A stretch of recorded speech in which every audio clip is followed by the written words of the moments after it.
আসসালামু আলাইকুম। আমি একটি কবিতা শোনাবো।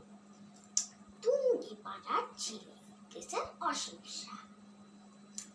একটি ছেলে জন্ম নিয়েছিল টুঙ্গিপাড়া গ্রামে।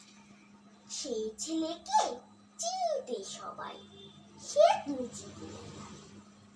শেখ মুজিবুর বঙ্গবন্ধু জাতির জনক পিতা। কৃষক, শ্রমিক, বৃদ্ধ, শিশু, গরিব দুঃখীর মিতা। ছেলেটি বিশ্বজয়ী টুঙ্গিপাড়ার ছেলে।